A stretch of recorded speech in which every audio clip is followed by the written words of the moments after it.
Hi, I'm Erin Carlson with Served Fresh Media, and I'm here with It's About Time at the National Science Teachers Association Conference 2014 in Boston. And I'm here with John Penick to talk all things STEM. First of all, what brings you here this week? Well, the NSTA meeting is very important. NSTA is the largest association for science teaching professionals in the world with about 60,000 members. So the movers and shakers, the A group are here, but in addition we have a number of people who are supporters of science education. Vendors, various companies, government agencies, NASA, Busch Gardens, quite a few.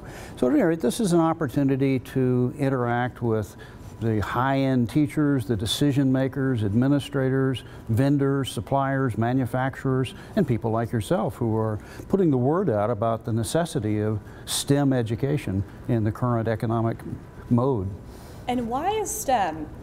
I feel like it's a buzzword. It's just a growing kind of movement around STEM and more resources into STEM. Why is STEM so important right now? It is a buzzword, and that's probably unfortunate.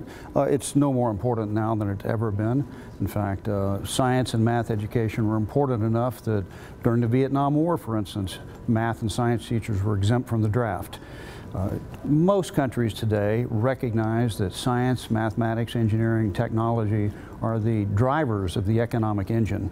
And while we don't want everyone to be a science or math professional, we certainly want them to be appreciative. In fact, Robert Teller, who was the prime inventor of the hydrogen bomb, once said that we all, let's go back to the Greeks, for instance. He said everybody in the Greek history and civilization thought drama was really important, but never in their imagination would they wanted everyone to be a dramatist. You need an audience. So today we'd like to use that same analogy perhaps to think in terms of we'd like the American public to be appreciative of science, mathematics, technology, and engineering, to understand it at some basic level, but we don't want them all to be scientists. So you mentioned that you would like the American public to be more appreciative of STEM. What's the resistance to it? What are the challenges? The resistance is what one might call the Barbie resistance. Oh my, that's awfully hard. I can't understand that. Yes. And the reality is that there are a lot of things that I will certainly never understand, and I'm probably one of the elite in terms of having an education in science and math. I can't read Scientific American and understand most of it. It's way beyond me. But I can understand the basics of most of the societal issues facing us, birth control, population, even the economy, have a science basis. Global climate change. People don't understand, in fact, that global climate change doesn't mean that it's different everywhere. In fact, it's been the warmest winter on record in Europe, while we've had the coldest in a long time. Global climate change is just that. It's change. We'd like people to understand that modeling is not a precise sort of thing. It's not like designing something and it's fixed. Instead, science is tentative. It's understanding how things work, explaining. And this is where science comes in. But there are a lot of things we can do in school. As a beginner in school, I read books that were rather insipid. Dick and Jane and their dog. Well, if you go to Malaysia, where they're really focusing on science, in elementary school they're reading, but they're reading science books. So they're doing science and reading simultaneously. Why is reading a totally separate subject? This is true in a lot of places, where the understanding is that they need more people who understand, appreciate science, and can create drivers for that economic engine. How do you break down those barriers in America? Well, breaking down barriers is primarily a matter of what you're doing, social media at this point. It's a social thing. We're very social people, but we're easily influenced. And so we see sound bites that say, you know, we don't want this, there's too much of that. The tendency is to not pay much attention to how do I know that's true, instead to assume it's true. And what science is all about is looking at information, data, ideas, even people, and saying, how do I filter this out? How do I make a rational pattern out of it? How do I understand what's really going on for myself, rather than taking my opinion from the news, whoever they may be? And tell us about your speech. What's the focus, and what do you want people to take away from it? I don't know. I'm honest, serious about that. This is one of the more difficult ones for me. Actually, I'm going to do a bit of a retrospective, looking back at How did I get interested in science and education? What did I learn while teaching? And how does this relate to what we know now about the brain? 50 years ago, the first educational research was really out of psychology. So psychology informed education. But psychology is a looking at the body, at the behavior, at the emotions, and now we can look at the brain.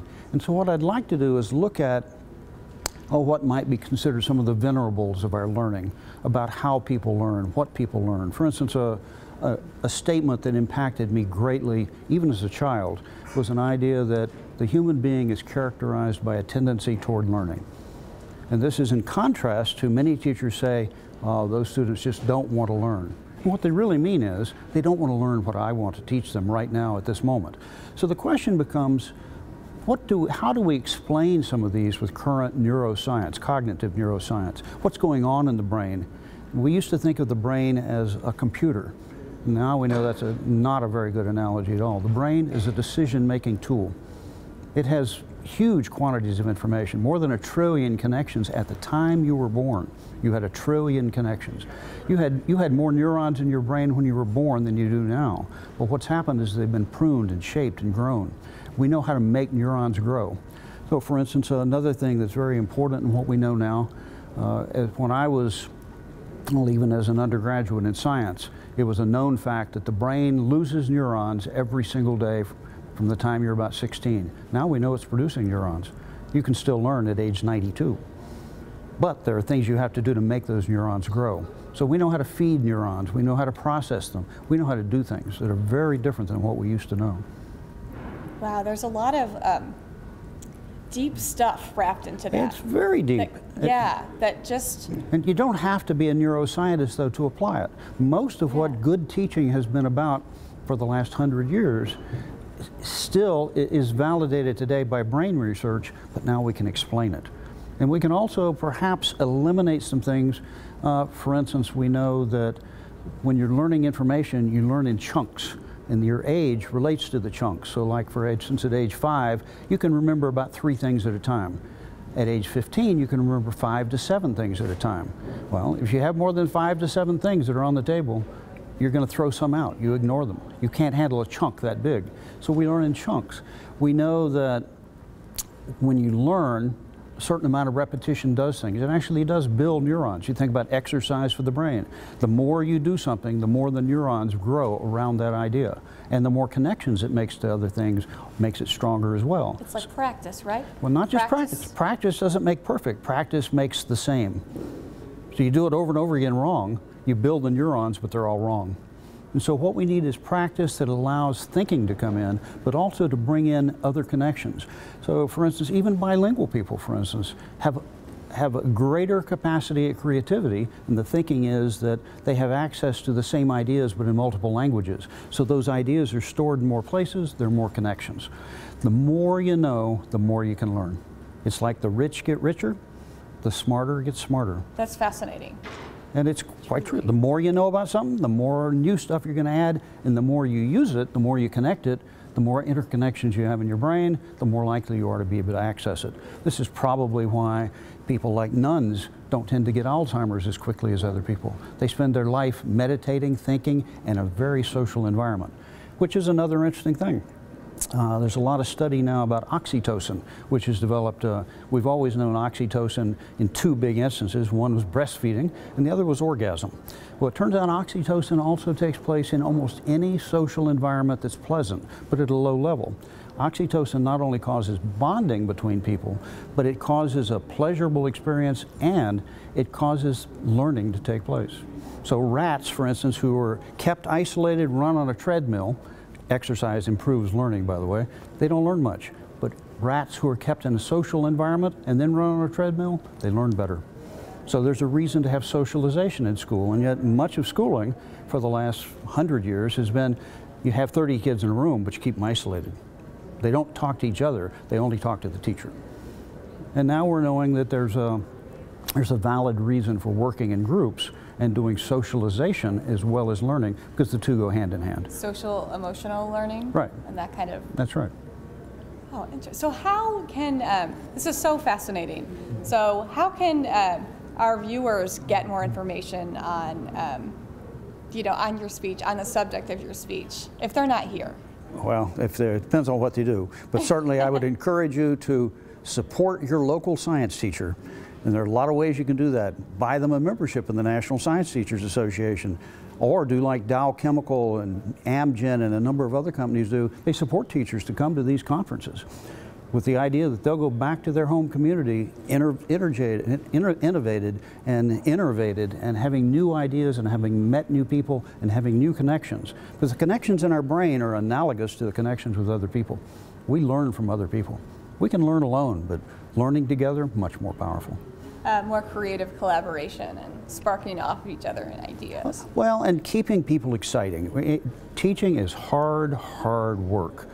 You got to go in there and face 175 kids a day. You got to grade their papers. You got to deal with papers, administration, interruptions. It's hard work. And somehow, in the middle of all that, you got to communicate what you're trying to teach, which in itself is, when you take a complex subject like science, it is not very easy, because things are not intuitively obvious in science. That's the problem. If they were, we'd all know them.